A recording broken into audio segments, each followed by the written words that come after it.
registro, las 8:32:39, la fecha correspondiente. Vamos a hacer un nuevo registro a la mitad de la clase y otro al terminar para que podamos tener una lista objetiva de quienes están ausentes de esta primera actividad. Absolutamente todo se hace de forma sistemática y no hay lugar a reclamos porque tengo la lista con la hora correspondiente. Para empezar, vamos a comenzar con la clase. Se ve mi diapositiva, ¿verdad?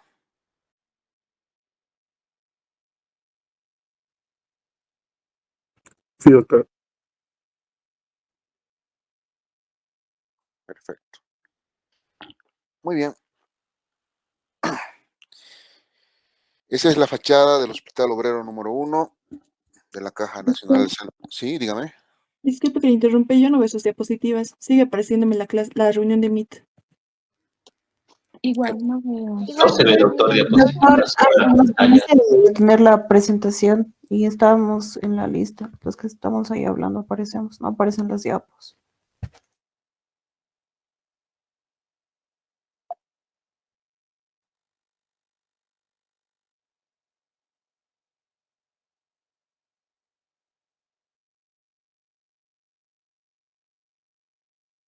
¿No se ve mi diapositiva? No, doctor. No, doctor.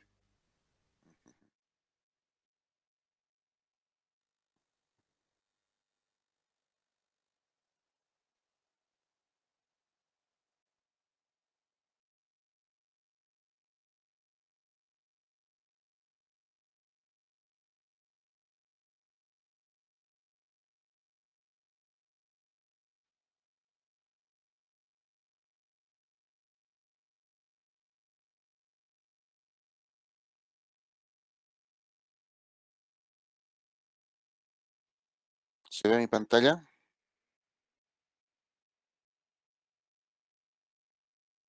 Se ve la pantalla de la reunión, doctora. Ya. ¿Ahora se ve mi PowerPoint? No, nada.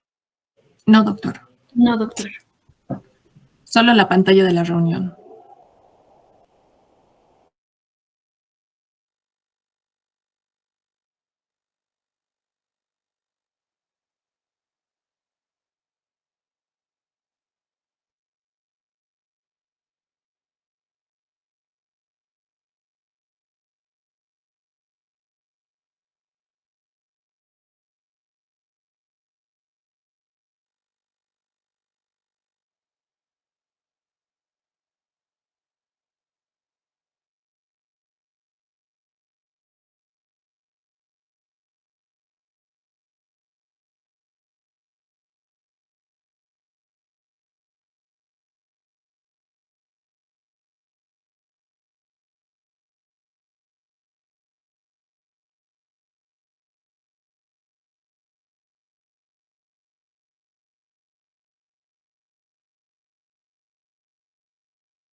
¿Ahora sí se ve?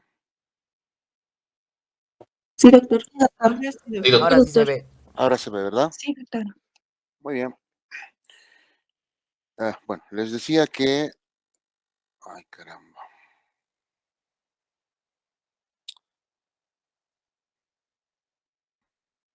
¿Se ve? ¿Se ve? ¿Se ve? Sí, doctor. Ya, muy bien. Excelente. Esa es la fachada del Hospital Obrero número 1, el hospital quizás más grande de Bolivia, el hospital número 1 de la Seguridad Social, más de 3 millones de asegurados, más de 500 camas de internación, con 4 pabellones quirúrgicos, aproximadamente 21 quirófanos, para que tengan una idea de qué es lo que se trata. Bien, cuando hablamos del preoperatorio debemos decir que el paciente que nos llega con un diagnóstico quirúrgico y con la necesidad de ser sometido a una cirugía puede tener varias procedencias, ¿no? Puede ser un paciente transferido de un servicio de emergencia, puede ser un paciente con una transferencia de la consulta externa de medicina familiar, una transferencia de la consulta externa del propio servicio de cirugía, la necesidad de un procedimiento ambulatorio dentro de lo que se denomina cirugía ambulatoria. Y la idea más importante es que no se trata únicamente de operar al paciente. La cirugía no es solamente el hecho de que el paciente esté en quirófano y realizar un acto quirúrgico, sino es un sistema de engranaje completo que tiene 3 etapas dependientes una de la otra: el preoperatorio, el transoperatorio y el posoperatorio. Ahora nos vamos a referir al primer engranaje, que corresponde al preoperatorio. Y debemos tener algunas consideraciones básicas en cuanto se refiere a la especialidad, algo que ya hemos tocado en la clase inaugural, y decimos que la cirugía es una práctica terapéutica radical. ¿Por qué? Porque para ejecutar un acto quirúrgico necesitamos aperturar el paciente o realizar algún procedimiento que implique ingresar en su interior, ¿no? Tiene como principal objetivo prevenir las complicaciones intra y posoperatorias mediante la preparación adecuada del paciente. En el preoperatorio lo que nosotros hacemos es preparar a nuestro paciente de la forma más óptima para que de esta forma pueda llegar a la cirugía propiamente dicha y disminuir la posibilidad de complicaciones. Además, se le garantiza la asistencia segura y rápida del paciente antes de su intervención quirúrgica. El periodo preoperatorio involucra desde el momento de la toma de decisión quirúrgica hasta el momento de que ésta se realiza. Entonces, cuando nos llega un paciente con un cuadro de resolución quirúrgica, una hernia, una vesícula con cálculos, etcétera, se plantea la posibilidad de la cirugía y el momento en que el paciente da su aceptación o da su visto bueno, se inicia el periodo del preoperatorio, que va a concluir el momento en que el paciente ingresa al quirófano y comienza el transoperatorio.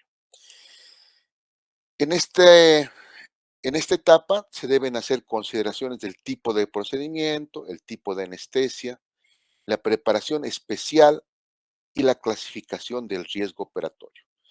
Acá se va a plantear qué tipo de cirugía se le va a realizar: una cirugía convencional, una cirugía videoasistida, una cirugía de mínima invasión, bajo anestesia general, bajo anestesia conductiva, bajo anestesia peridural, etcétera, ¿no? Y cuáles son los principales riesgos que las características propias del paciente hacen o conllevan para la cirugía. Entonces, nuestros objetivos son identificar y modificar en lo posible los factores de riesgo de nuestro paciente, planificar la anestesia, planificar la cirugía y prever el posoperatorio inmediato. Preparamos al paciente. Se trata de evitar complicaciones o problemas inherentes al mismo. ¿Por qué inherentes al mismo? Porque no es lo mismo operar un paciente hipertenso que un paciente sin ninguna patología cardíaca. No es lo mismo operar un paciente diabético que un paciente con niveles de azúcar normal. No es lo mismo operar un paciente con insuficiencia renal o hepática a un paciente sin estas características. Y no es lo mismo, por supuesto, operar a un paciente neumópata a un paciente que tiene la función respiratoria dentro de parámetros normales. Además, es muy importante lograr una buena interrelación entre el médico, el paciente y los familiares. Esto es muy importante porque al ser la cirugía una práctica radical, el paciente ingresa en un estado de miedo, en un estado de preguntas continuas, y al tener un círculo familiar lo más cercano o allegado posible, también esta situación afecta al entorno, ¿no? Entonces, seguramente que que todos nosotros hemos pasado por esta situación e implica una preocupación para todo el entorno familiar el hecho de que uno de sus integrantes deba ser sometido a una cirugía. Esto ya lo han estudiado ustedes, la clasificación según el tiempo. El preoperatorio puede ser diferido, que tiene una subclasificación en preoperatorio inmediato y un preoperatorio inmediato o de la víspera o de las 24 horas previas a la cirugía. Y por otro lado tenemos el preoperatorio de urgencia, que tiene 3 subclasificaciones. El preoperatorio de relativa urgencia, cuando tenemos o contamos con un tiempo que es menor a 12 horas para preparar a nuestro paciente. Un preoperatorio de absoluta urgencia, cuando el tiempo es menor a 3 horas. Y el preoperatorio de extrema urgencia, cuando no contamos tiempo para nada. El paciente debe ingresar directamente a quirófano porque corre riesgo su vida. En esta clasificación ustedes van a entender mejor con algunos ejemplos, ¿no? Cuando se trata de una patología que no entraña riesgo y no entraña una urgencia, se inicia un preoperatorio diferido. ¿Cuál es el ejemplo más fácil para comprender esta situación? Por ejemplo, un paciente de mediana edad, de 40 a 50 años, que tiene una hernia en la región inguinal, que no tiene ninguna complicación porque el paciente tiene tránsito intestinal adecuado, come, tiene catarsis normal, no tiene dolor y solamente le llama la atención un abultamiento, un bulto en la región inguinal que se hace más evidente cuando está de pie o cuando realiza algún esfuerzo físico, ¿no? Entonces, en este caso, al ser una patología no complicada, tenemos todo el tiempo necesario para preparar de acuerdo a protocolo a nuestro paciente. Y tomamos un tiempo de 1 a 2 semanas para realizar los exámenes de laboratorio, placas de rayos X, valoración cardiológica si amerita, se interna el paciente con fecha y hora de su cirugía y las 24 horas previas a esta fecha se denomina preoperatorio inmediato, tiempo en el cual se hace la tricotomía, se administra el antibiótico profiláctico, se logra obtener el consentimiento informado, etcétera, ¿no? Un ejemplo fácil. Vamos al otro lado del disco, ¿no? El preoperatorio de urgencia. Tenemos como un ejemplo clásico de un preoperatorio de relativa urgencia, una apendicitis aguda inicial con un tiempo de evolución de 2 a 3 horas. En la madrugada de hoy, el paciente presenta dolor en el epigastrio que se asocia a náuseas y vómitos y que paulatinamente hasta este momento, 8:45 de la mañana, el dolor ha migrado a la fosa ilíaca derecha. Entonces, tenemos un preoperatorio de relativa urgencia con un tiempo menor a 12 horas, en el cual podemos hacer el laboratorio, las valoraciones por cardiología si tiene más de 60 años, placas, examen general de orina para poderlo operar. Sin embargo, si se trata de un paciente que ya tiene ese dolor hace más de 48 horas y tenemos sospecha de una peritonitis, estamos ante un preoperatorio de absoluta urgencia, donde el estado séptico ya compromete el estado vital del paciente. El paciente ya se encuentra febril, taquicárdico, con algo de hipotensión, diaforético, y tenemos un tiempo menor a 3 horas para lograr completar lo mínimo necesario del preoperatorio. Y por último, el preoperatorio de extrema urgencia, cuando no tenemos tiempo para nada. Se trata de un paciente que la noche de ayer fue a compartir bebidas alcohólicas con sus amigos y al estarse recogiendo a las 7:30 de la mañana, sufre una agresión física por gente desconocida que le propinan una herida punzocortante en la región del cuello, comprometiendo la integridad de un vaso yugular. El paciente llega a emergencias con sangrado profuso, con una toalla que trata de lograr impedir la salida de sangre y nosotros de inmediato debemos llevarlo a quirófano para lograr cohibir el sangrado proveniente de ese vaso yugular.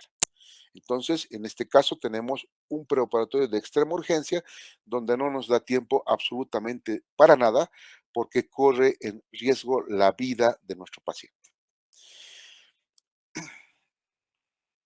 Evaluación preoperatoria.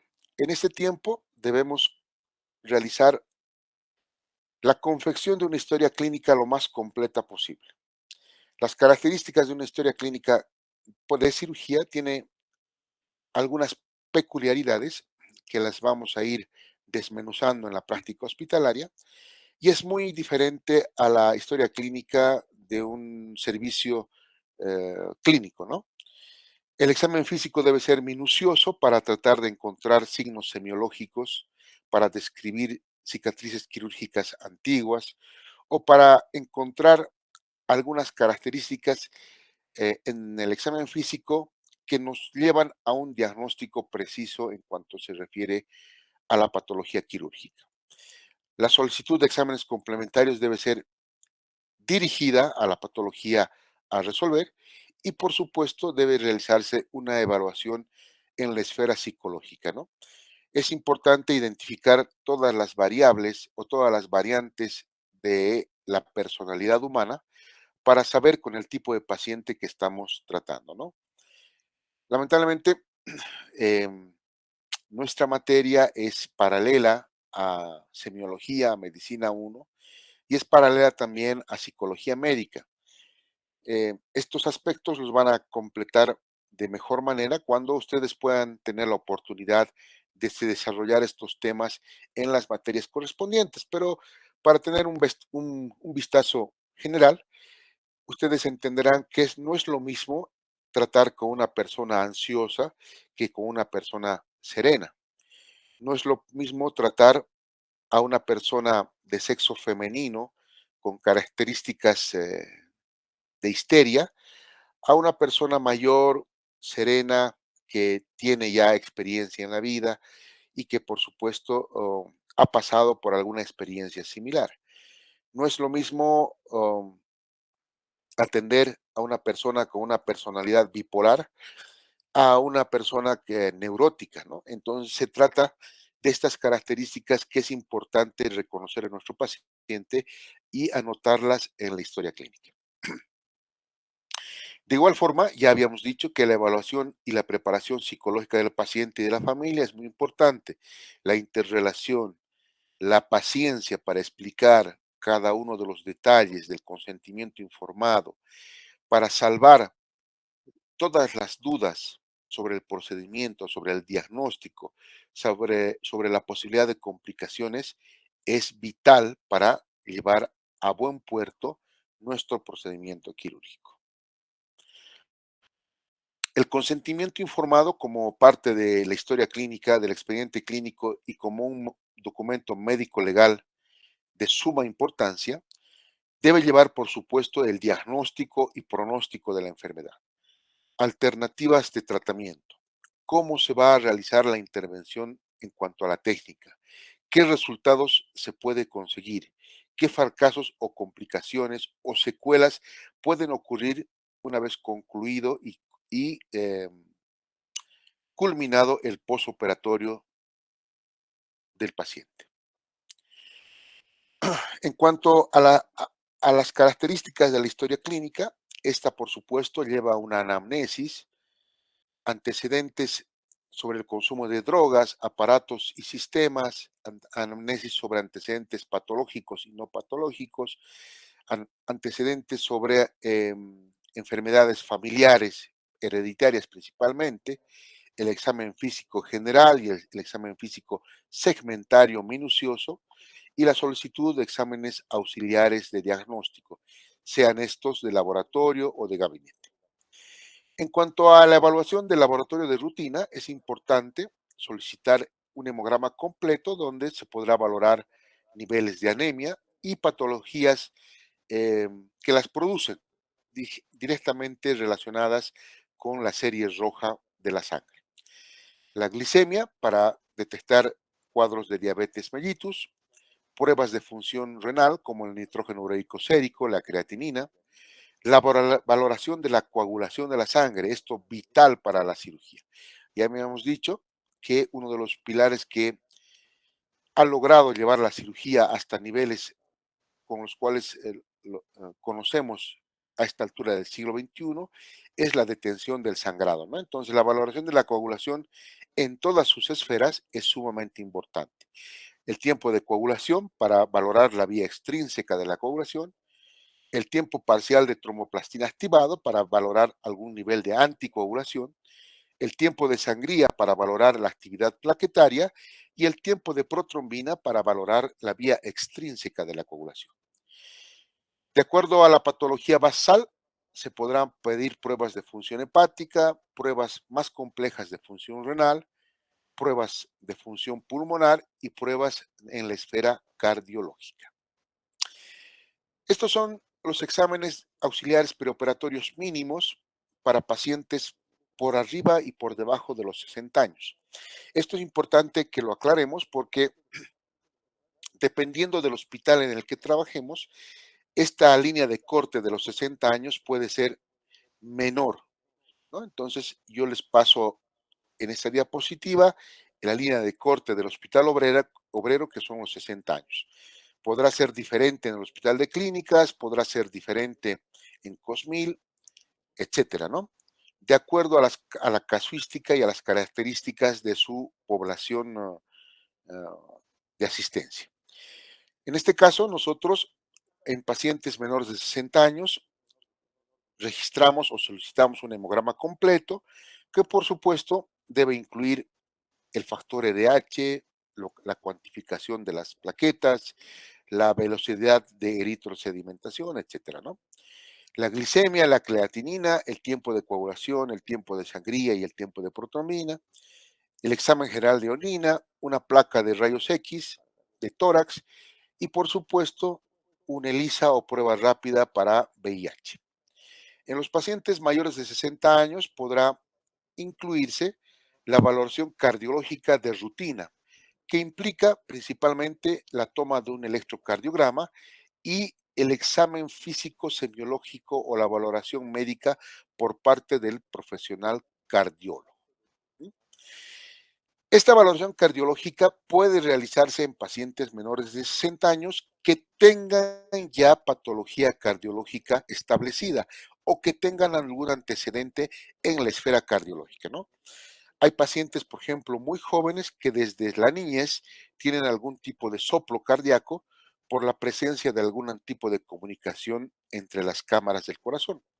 O pacientes que desde edad muy joven desarrollan hipertensión arterial y por esta razón se medican para mantener la presión arterial dentro de parámetros normales. Por más que no tengan 60 años, estos pacientes obligatoriamente deben tener o deben cumplir con la valoración cardiológica de rutina. De igual forma, aquellos pacientes que tienen algún tipo de alergia, o perdón, de arritmia ya registrada o ya diagnosticada, que deberá ser valorada por el cardiólogo previo a la cirugía. Entonces, en la línea de corte no es totalmente cerrada, sino que puede variar cuando existe algún antecedente en la esfera cardiológica. ¿Cuáles son las finalidades de los laboratorios y las pruebas? Las pruebas preoperatorias tienen por finalidad detectar procesos patológicos que, pasando desapercibidos para el paciente y el cirujano que indica la intervención, puedan alterar el curso del procedimiento anestésico quirúrgico. Se intenta descartar procesos de baja prevalencia en la población general con tests muy sensibles, aunque poco específicos. ¿Qué pasa si yo de forma negligente no le tomo una glicemia en el preoperatorio a mi paciente e ignoro que es un paciente diabético, ¿no? Puedo ingresar a operar con un nivel de glicemia de 300 miligramos por decilitro, eso altera por completo el transoperatorio y puede tener serias consecuencias en el postoperatorio. El paciente puede no despertar de la anestesia e ingresar en un coma hiperosmolar. Y si este extremo fuese eh, no presente, el paciente diabético con estos niveles de glicemia puede desarrollar infección de la herida operatoria y de esta forma complicar la cirugía. Entonces, fíjense lo importante que es, como dice esta diapositiva, la detección en el preoperatorio de procesos o eventos patológicos que si no los detectáramos complican por completo nuestro acto quirúrgico y por supuesto nos llevan a un plano de negligencia que fácilmente puede ser juzgado y puede ser sancionado por una autoridad jurisdiccional competente, ¿no? Esto ya en el tema médico legal. De igual forma, el paciente debe ser valorado en el preoperatorio por el profesional anestesiólogo de acuerdo a esta escala que se denomina ASA. La escala del ASA clasifica al paciente en clases que van del 1 al 5, donde la clase 1 es el individuo sano y la clase 5 es el paciente moribundo con una sobrevida menor a 24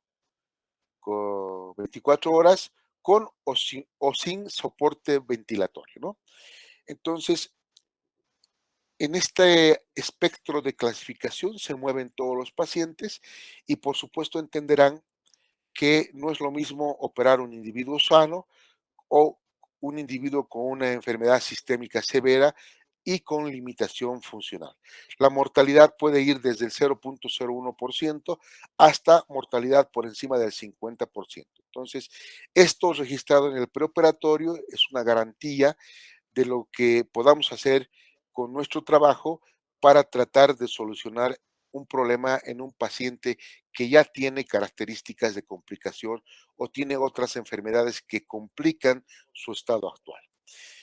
Esta clasificación tiene algunas variantes, por ejemplo, la clase 6, que habla de un paciente con muerte cerebral, que solamente es candidato a donación de órganos, o la clase 1 con un guión E o con un guión U, que hace referencia a una cirugía de urgencia, como lo describe su libro de texto. Entonces, nuevamente ahí, para que podamos aclarar algunas dudas, hablábamos de la clase 6 del ASA, paciente con muerte cerebral, candidato a trasplante de órganos, y el paciente U, paciente que requiere cirugía de urgencia, ¿no? En cuanto al estado funcional, existen muchas clasificaciones. Por ejemplo, tenemos la clasificación de la New York Heart Association, la clasificación de la Asociación del Corazón de Nueva York, la asociación de la clasificación de la Sociedad Canadiense, pero la que más se utiliza es en la esfera cardiológica es la clasificación de Goldman, ¿no?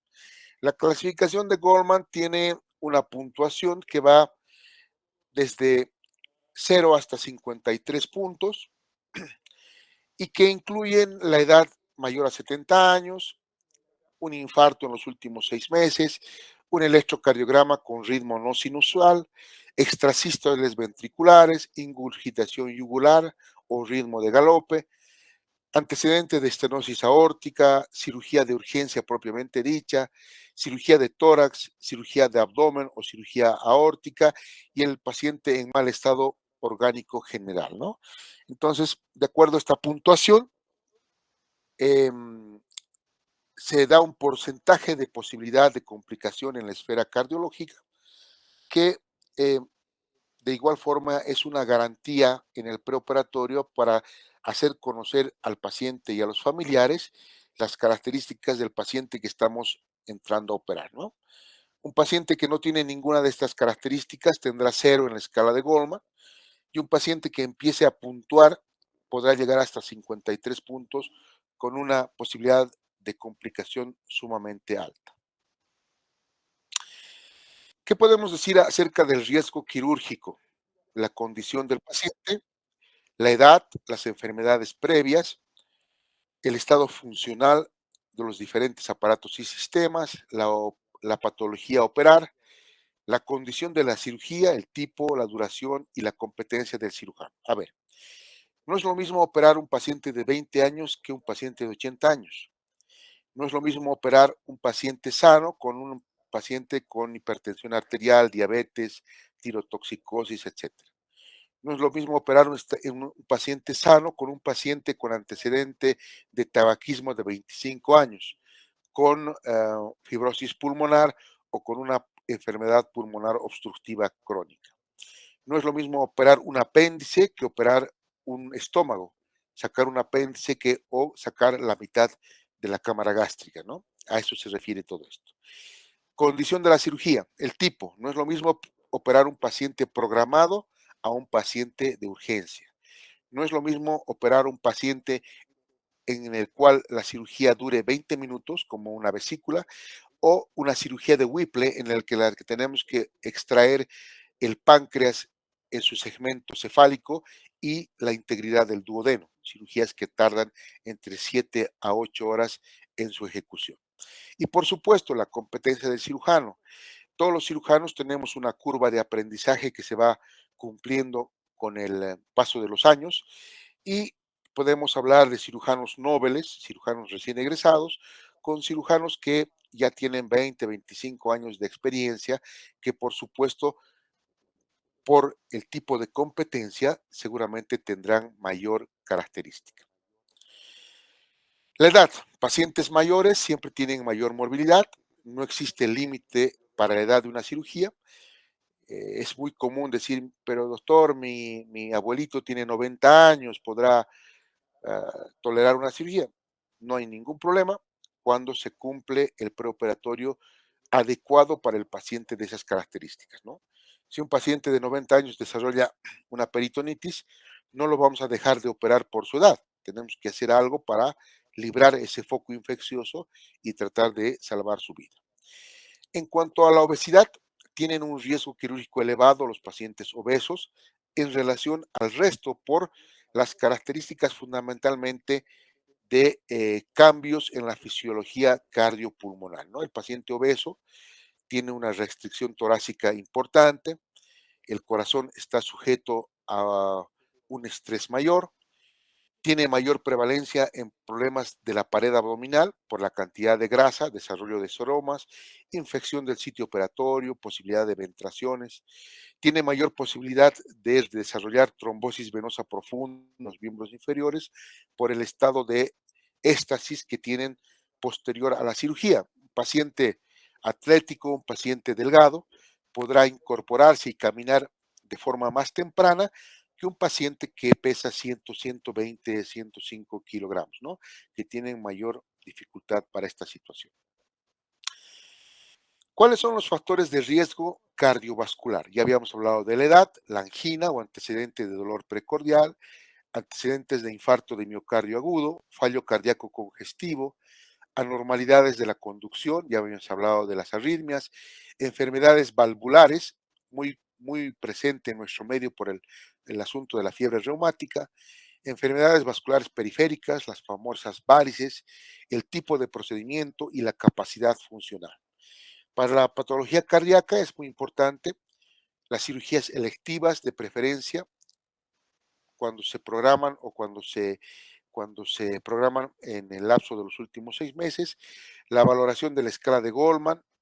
Es importante detectar los pacientes con baja fracción sistólica que pueden producir mala adaptación al estrés y en el caso de la hipertensión arterial sistémica debe mantenerse el tratamiento aún el día de la cirugía con la administración del medicamento antihipertensivo con un pequeño sorbo de agua. Hay nuevamente, para recalcar, la escala de Goldman con las características ya descritas.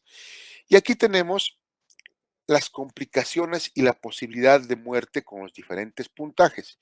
Muy bajo de 0 a 5 puntos, con una posibilidad de complicación de 0.7% y de muerte de 0.2%, y muy alto por encima de 25 puntos, con un porcentaje de complicación del 22% y la posibilidad de muerte que alcanza el 56%, ¿no?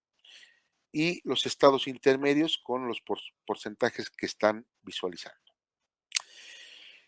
Habíamos dicho que es muy importante el estudio de la hemostasia y es importante registrar antes de la cirugía, el paciente con antecedentes de hemorragias o equimosis espontáneas, la valoración del tiempo de coagulación, del tiempo de tromboplastina activada, de protrombina, la concentración de fibrinógeno si es necesario, el recuento de plaquetas y el tiempo de sangría, ¿no?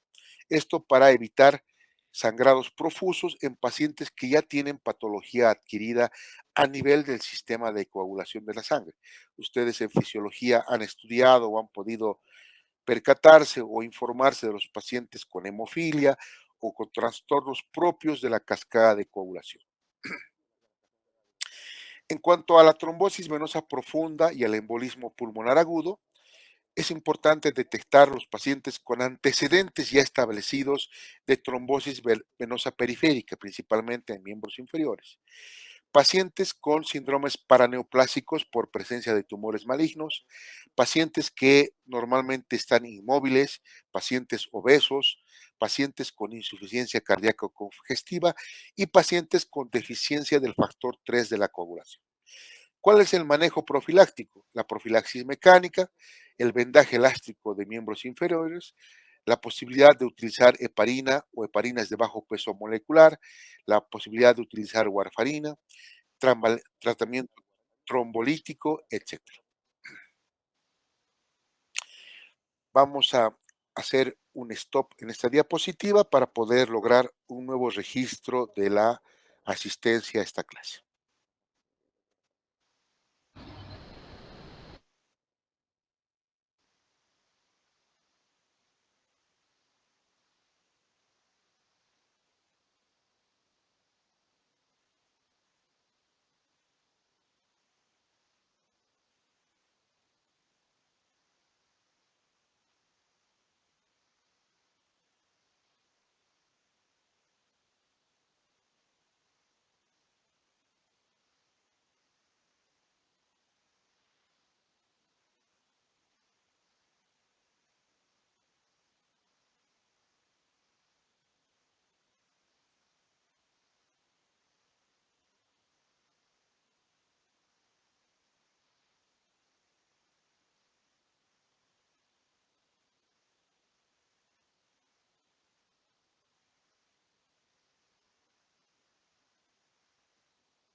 ¿Se ve nuevamente mi pantalla?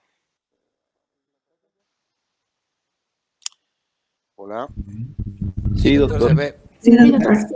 Muy bien, para las 9:12, ahí tiene 9:12, tenemos 83 personas que se han incorporado luego de iniciada la clase, ¿no? Que tienen a partir de este momento asistencia parcial. No se olviden que ya hemos empezado con 76, se nos han sumado 7 personas.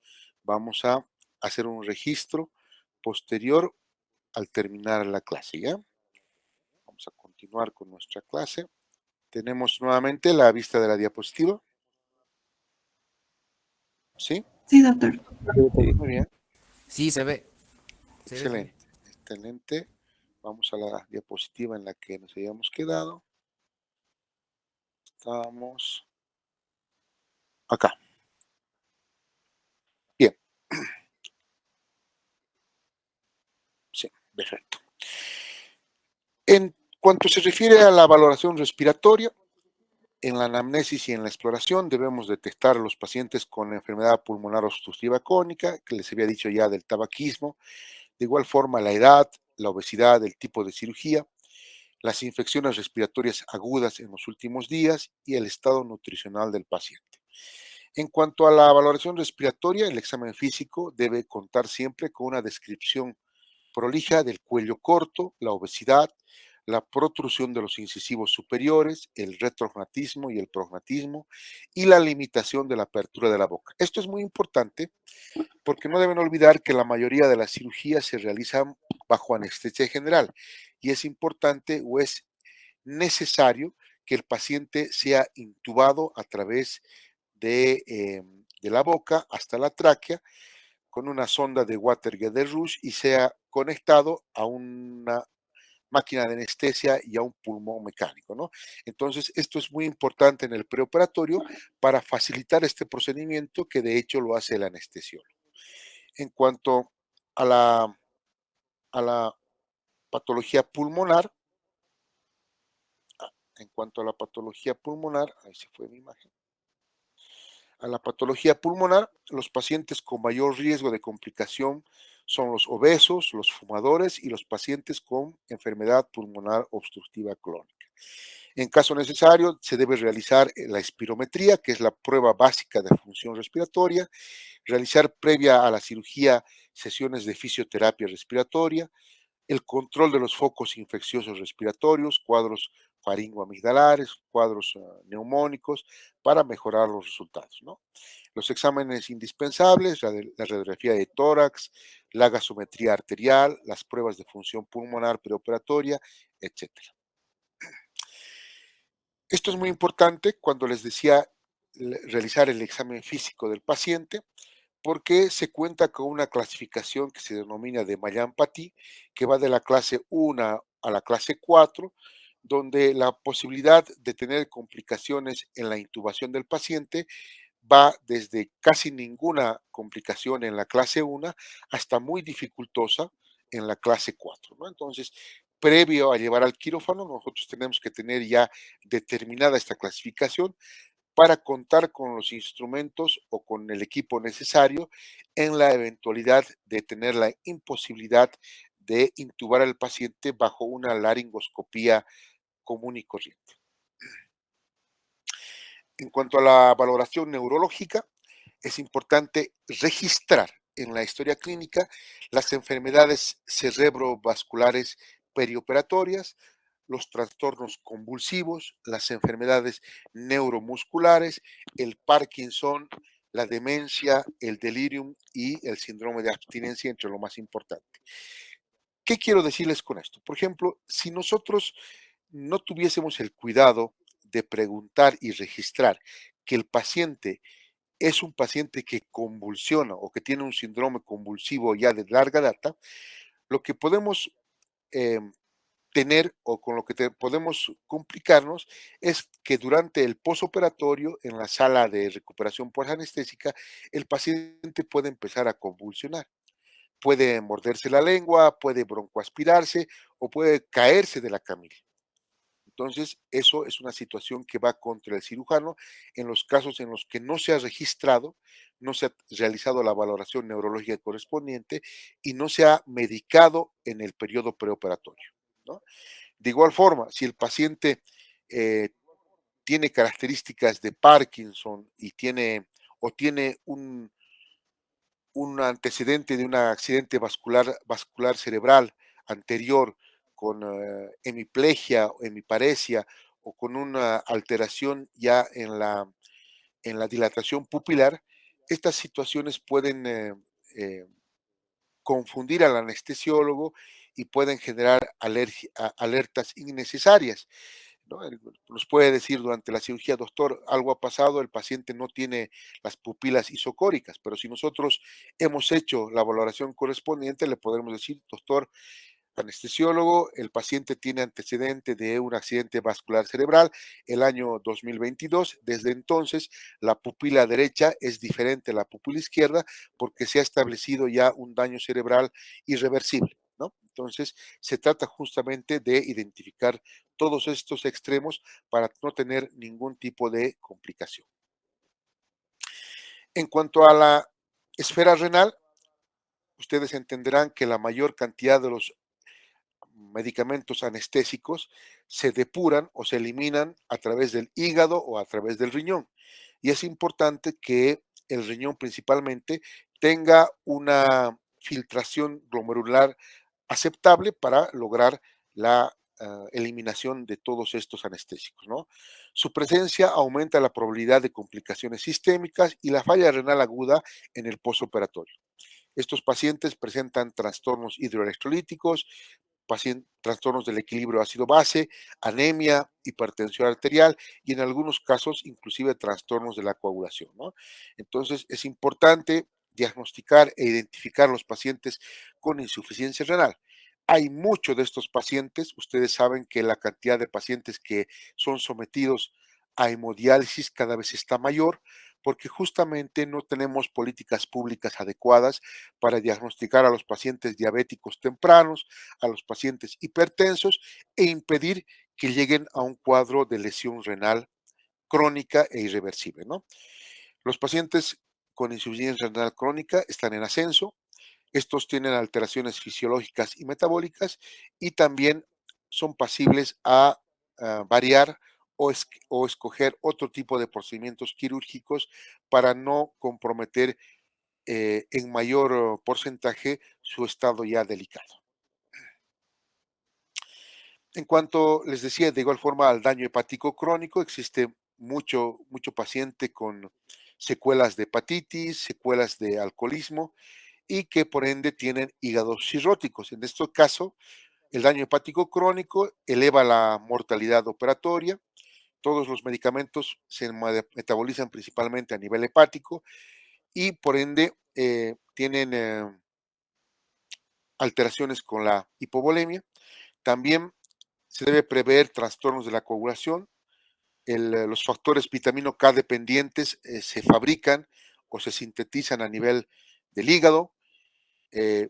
Problemas en cuanto a la cicatrización, porque todas las proteínas se metabolizan a nivel de la glándula hepática, ¿no? Entonces, es muy importante el hígado en el postoperatorio principalmente. Según el grado de alteración, estos pacientes pueden tener una grave hipoalbuminemia y producir después ascitis, producir edemas periféricos, etcétera.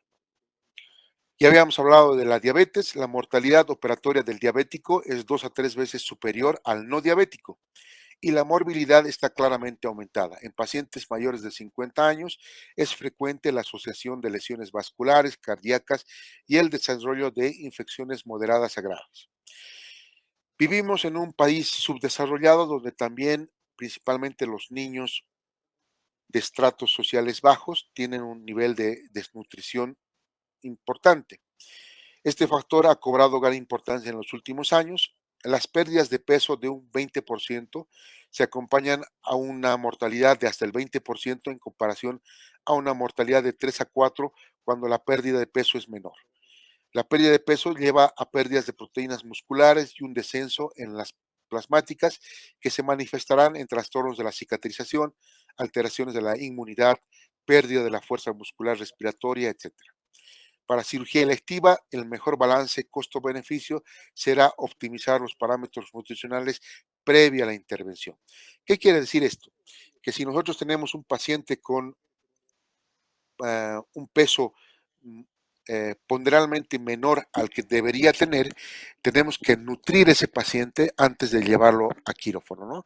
Realizar la valoración nutricional, tratar de mejorar su nivel proteico, tratar de incrementar en su dieta suplementos para poder tener un paciente en mejores condiciones para la cirugía, ¿no? Seguimos con la evaluación del estado nutricional. En la historia clínica es importante que figure el estado general, las enfermedades hipercatabólicas, la baja de peso en un porcentaje del 5 al 10%, las características de la ingesta alimenticia en las últimas 2 semanas y, por supuesto, los síntomas gastrointestinales que quizás están produciendo una mala absorción de nutrientes y la pérdida de estos, ¿no? Pacientes con diarrea crónica, etcétera. Una historia clínica completa registrará la disminución ponderal de más del 10% en los últimos 3 meses, registrará niveles de hipoalbuminemia por debajo de 3.3 miligramos de decilitro. Es muy importante determinar y cuantificar la transferrina como un marcador nutricional que es preocupante por debajo de 200 miligramos por decilitro. La linfocitopenia en el recuento relativo del hemograma, pacientes con más de 7 días de ayuno, enfermedades crónicas depauperantes, hipercatabólicas y cirugías previas, ¿no? Estos pacientes son los que merecen más de nuestra atención para lograr llevarlos a niveles óptimos para una reintervención o una nueva cirugía. ¿Cuáles son los objetivos de la valoración nutricional? Elaborar un diagnóstico nutricional y metabólico, seleccionar el grupo de pacientes que se beneficiarán de un apoyo nutricional, calcular las necesidades energéticas, vitamínicas y proteicas, elegir la vía de administración óptima y vigilar las repercusiones de la nutrición. Existen muchas tablas para realizar la medición de parámetros antropométricos, que no es tema de esta clase. Y lo más importante es entender que la agresión quirúrgica, el acto quirúrgico propiamente dicho, desarrolla un estrés metabólico. Este estrés metabólico son las necesidades que tendrá que afrontar el enfermo y las posibilidades de suplirlas durante el postoperatorio. La respuesta metabólica al trauma tiene limitación nutricional por la cirugía y tiene limitaciones por la enfermedad propiamente dicha, ¿no?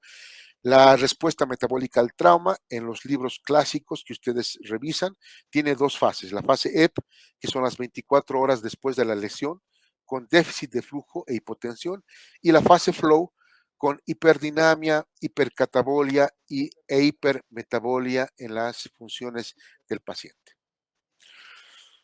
¿Cómo se miden o cómo se calculan las necesidades calóricas de un paciente para cirugía? La fórmula clásica es la fórmula de Harrit-Benedict, que permite calcular el gasto energético basal en función al sexo, la edad, el peso y la talla. Ustedes tienen ahí las fórmulas tanto para el sexo femenino que para el sexo masculino, que son diferentes. Y el aporte calórico fijo diario es de 1 kilocaloría por kilogramo peso hora o 24 kilocalorías por kilogramo peso día, que es lo que se debe administrar a un paciente de estas características. En cuanto a las órdenes médicas del preoperatorio, principalmente el preoperatorio de la víspera o las 24 horas, deberá, por supuesto, dejar en ayuno al paciente. NPO significa non peros, nada por vía oral. Se podrá determinar si el paciente en el preoperatorio puede deambular o debe estar en reposo relativo o absoluto. El control de los signos vitales cada turno, cada 6 horas o cada hora, de acuerdo al paciente y a sus características. La premedicación anestésica, por supuesto, establecida por el anestesiólogo.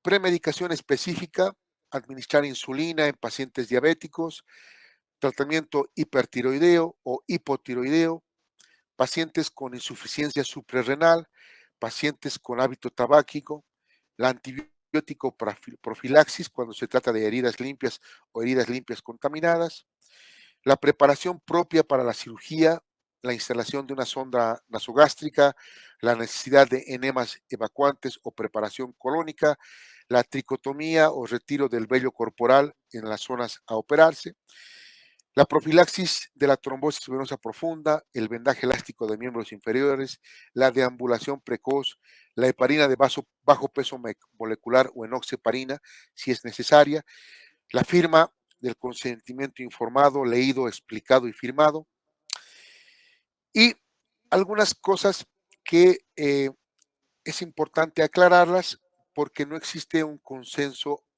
completo o un consenso general. En cuanto al ayuno, no existe consenso en cuanto a la utilidad o duración del ayuno preoperatorio. La tendencia generalizada hoy en día es que este ayuno se debe guardar de forma rigurosa por un tiempo mínimo de 6 horas previa a la cirugía, ¿no? La prevención medicamentosa ante la posibilidad de gastritis o hemorragias por estrés, la administración de bloqueantes antihistamínicos H2 como la ranitidina, que a nivel del estómago produce una reducción de la secreción ácida y el volumen gástrico. O la administración de omeprazol, que inhibe la bomba de protones a nivel de las células parietales del estómago. En comparación con la ranitidina, el omeprazol disminuye el volumen gástrico de forma similar, pero eleva más el pH, ¿no? Esto para prevenir las úlceras de estrés, el sangrado por estrés, etcétera, que cada vez es menos frecuente, pero que puede presentarse. En cuanto al antibiótico profilaxis, es la administración de un antibiótico que puede reducir la frecuencia de las infecciones postoperatorias de la herida en pacientes en ciertas operaciones. Se debe elegir un antibiótico eficaz para los patógenos que más probablemente se encuentren en la piel. se debe seleccionar un antibiótico con toxicidad baja y se debe administrar una dosis endovenosa 30 a 60 minutos antes de la intervención quirúrgica y se debe aplicar una segunda dosis si es que el acto operatorio se prolonga por más de 4 horas. El antibiótico se administra en cirugía limpia, en cuanto se refiere a cirugía electiva, o como ya les había dicho, en cirugía limpia contaminada, cuando la apertura de las cavidades aérea, digestiva o genitourinaria es totalmente controlada, ¿no? El antibiótico profiláctico ideal, o el que más se aproxima a lo ideal, es una cefalosporina de primera generación, con espectro de acción sobre cocos gram positivos, que tenga rápida biodisponibilidad y una vida media de 8 horas, ¿no? Y en este grupo de las cefalosporinas de primera generación tenemos la cefradina, la cefazolina, y que son las que se utilizan con mayor frecuencia. En cuanto a la preparación general del paciente, se recomienda un baño de ducha 24 horas antes de la cirugía, tibia. Se debe liberarse de relojes, anillos o enseres de belleza, en cuanto se refiere principalmente a piercings, etcétera. El enema evacuante solamente está indicado cuando se va a realizar una cirugía sobre el colon. El consentimiento informado y la autorización quirúrgica, la tricotomía lo más cercano posible a la cirugía, principalmente con máquina cortapelo y no así con un rasurado con navaja, la instalación o la colocación de las vendas elásticas en los miembros inferiores. Y para ir terminando, los beneficios, como podrán ustedes entender, es principalmente la preparación del acto quirúrgico, incluyendo las recomendaciones para el ayuno, la indicación de la premedicación, la valoración del riesgo anestésico, la formulación del plasma anestésico, la obtención del consentimiento informado, la detección y tratamiento de las patologías existentes o preexistentes y la prevención de las posibles complicaciones, ¿no? Bien, con eso hemos terminado esta exposición y voy a darles la palabra para que puedan realizar alguna consulta y de esta forma poder aclarar algunas dudas. Por favor, les pido que puedan levantar la mano para que yo pueda ver en mi pantalla o identificarse para poder tomar la palabra. Nora Vilca tiene la palabra, por favor. Adelante, Nora. Buenas, doctor. Buenos días, doctor. Mi pregunta era sobre aquellos pacientes que tengan, digamos, estén bastante tiempo en cama, hechas, y que van a dar cirugía, en sí ya tengan llagas. En ese caso, ¿qué sería? Que ya no sería la limpieza.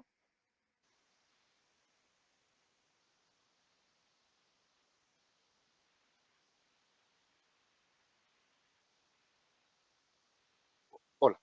Bueno, si se trata de una cirugía programada y el paciente ya es portador de úlceras por decúbito, ese es el nombre correcto que tienes que utilizar. Estas úlceras tienen que ser curadas, tienen que ser limpiadas y llevadas al estado más óptimo antes de realizar la cirugía electiva o la cirugía grande que se va a realizar, ¿no? De hecho, son fuentes de contaminación que pueden llevar a una contaminación de la herida quirúrgica. Te pongo el ejemplo, si es una persona parapléjica que ya tiene úlceras por decúbito en la región sacra y hay que realizarle una cirugía de una hernia, entonces lo primero que tendremos que hacer es abocarnos a curar y tratar de limpiar a lo máximo las úlceras por decúbito para que no sean fuente de contaminación de la cirugía electiva. No sé si está respondida a tu pregunta. Gracias, doctor. Muy bien. ¿Alguna otra pregunta? Andrés Cárdenas, adelante. Buenos días, doctor. Mi pregunta se refiere a que, ¿qué es lo que ocurre cuando un paciente tiene una insuficiencia hepática y la cirugía a la que tiene que someterse es una urgente? Ya. En este caso, si el paciente, bueno, hay varios niveles o varios tipos de insuficiencia hepática. En este caso, el paciente podrá ser transfundido o podrá ser medicado con albúmina humana en el preoperatorio inmediato, o podrá ser transfundido tanto con paquetes globulares completos o plasma fresco para evitar trastornos hemorrágicos. No sé si está respondida a tu pregunta. Está bien, muchas gracias. Gabriel tiene la palabra. Buenos días, doctor. Tengo una consulta referido a si existe alguna escala como la que es la ESI del índice de severidad de emergencias para que nos pueda identificar la prioridad de el caso en el caso del acto quirúrgico. ¿Prioridad de qué? ¿Prioridad de qué? ¿De qué paciente va a ser atendido? Digamos, si nos referimos a la parte de urgencias. Ya. En todo hospital que tiene un servicio de emergencias constituido, existe una unidad o médicos de triaje que nos permiten catalogar la necesidad de intervención más temprana a uno u otro paciente. Si nosotros tenemos una lista de espera o pacientes que están siendo atendidos de forma simultánea, por supuesto que un paciente con una hemorragia eh, por un trauma abdominal penetrante o un traumatismo abdominal cerrado tendrá prioridad sobre un paciente con una patología apendicular, ¿no? Entonces, no sé si tu pregunta se refiere a eso, ¿no? Es el personal del triaje y el personal de urgencias el que prioriza los actos quirúrgicos. Ahora, esto por supuesto también está supeditado a la capacidad resolutiva del centro. En el Hospital Obrero están de turno durante las primeras 12 horas del día como aproximadamente 12 cirujanos. Entonces, y la capacidad de resolución en cuanto a ambiente quirúrgico es mayor. Se podrán hacer cirugías simultáneas para resolver los pacientes de la emergencia. No sé si está respondida a tu pregunta.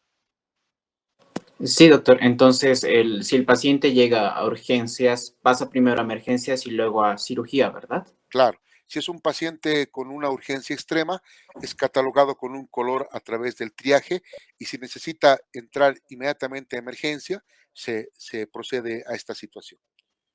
Perfecto, muchísimas gracias. Gabriel y luego Valentina. Ah, no, Gabriel ya está. Valentina, por favor. Buenos días, doctor. Disculpe, yo tengo la consulta respecto a por qué existe mayor riesgo con los pacientes de reacciones frías o que son insensibles, porque según la clasificación son aquellos pacientes que pueden desarrollar las crisis convulsivas. Entonces mi pregunta es, ¿por qué ellos sufren eso? ¿Por qué los pacientes con este tipo de reacciones frías pueden llegar a a tener cuadros más peligrosos? Estamos hablando de pacientes con síndrome convulsivo. Sí, doctor. Claro, en el preoperatorio deben identificarse todas las características de comorbilidad de un paciente. O sea, no tenemos que abocarnos solamente a la patología quirúrgica.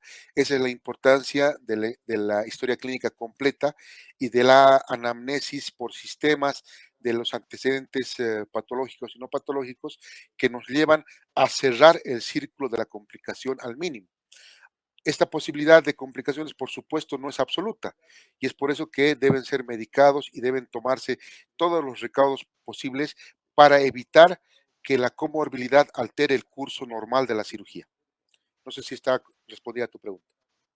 Sí está, doctor. Muy bien, Muchísimas perfecto, gracias. perfecto. Muy bien, con esa pregunta habríamos terminado la ronda de dudas. Voy a proceder a registrar una vez más la asistencia para que de esta forma podamos terminar nuestra actividad del día de hoy.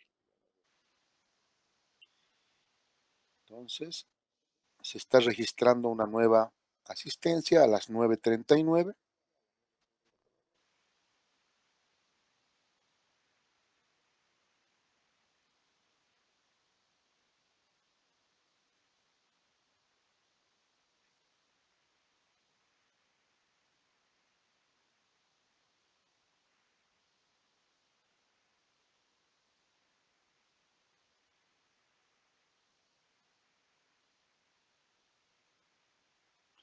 Muy bien. 17 de febrero. Doctor, disculpe. Un segundito, por favor. Estoy tomando la asistencia. 9:40. Aceptar. Muy bien. Voy a nuevamente compartir mi pantalla para que puedan verificar la nueva asistencia.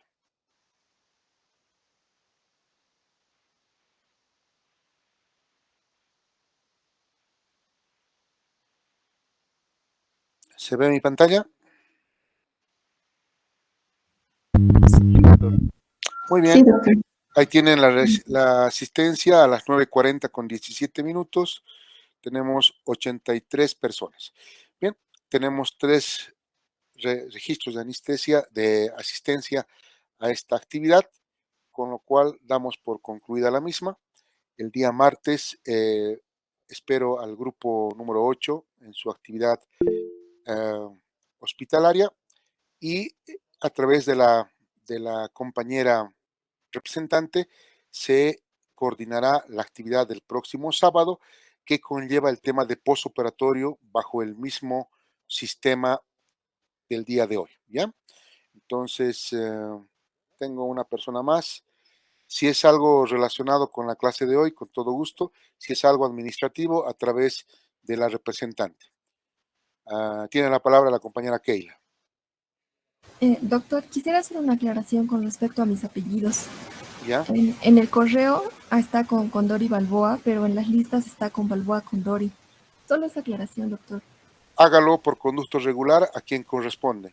Okay, Y a quien corresponde es la jefatura de cátedra y la secretaría del departamento, ¿ya? Muy bien, les agradezco mucho. A partir de este momento están autorizados a dejar el aula virtual.